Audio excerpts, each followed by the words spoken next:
ఆంధ్రప్రదేశ్ మంత్రి లోకేష్ గారు బంకచర్ల మీద మేమేదో వరద నీళ్ళు తీసుకుపోతుంటే ఎందుకు ప్రాంతీయతత్వాన్ని రెచ్చగొట్టమని అడుగుతా ఉన్నాను. నేను అడుగుతా ఉన్నా, నికర జలాలు, మిగులు జలాలు, వరద జలాల గురించి కొంత ముందు తెలుసుకోండి.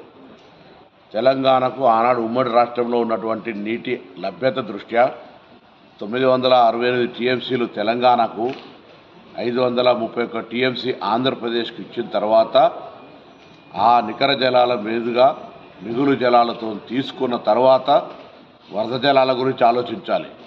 వరద జలాల లభ్యత ఈ ప్రాజెక్టులన్నీ పైన ఉండబడేటువంటి ప్రాజెక్టులు, ఆ నీటి వినియోగం పూర్తి అయిన తర్వాత వరద జలాల లెక్కకు వస్తుంది. అది తెలియకుండా ప్రజలను మభ్యపెట్టి ఆంధ్రప్రదేశ్ ప్రజలను మోసం చేసే విధంగా ప్రయత్నం జరుగుతున్నటువంటి పరిస్థితి ఇది.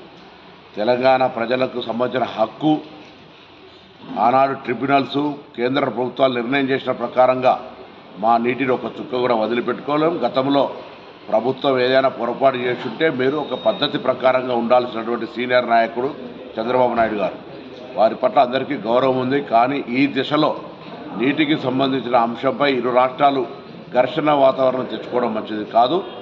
మా ప్రాజెక్టులు ఏదైతే గోదావరి మీ ప్రాజెక్టు పైన ఉన్నటువంటి పైన నీళ్లకు సంబంధించిన మా లభ్యత, నికర జలాల లభ్యత, మిగులు జలాల లభ్యత ఉపయోగించుకున్న తర్వాత వరద జలాలు సముద్రంలో కలవాలని ఎవరం కోరుకోం. సముద్రంలో కలిసే నీళ్లు మీరు వాడుకుంటే మాకు అభ్యంతరం లేదు.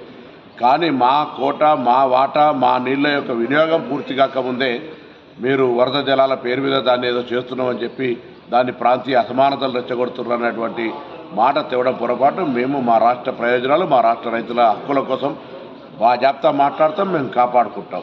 మీ రాష్ట్ర ప్రయోజనాల కోసం కాపాడుకోండి, కానీ రాష్ట్ర ప్రజలను మోసం చేసే విధంగా తప్పుడు సమాచారం ఇవ్వద్దని కోరుతాము.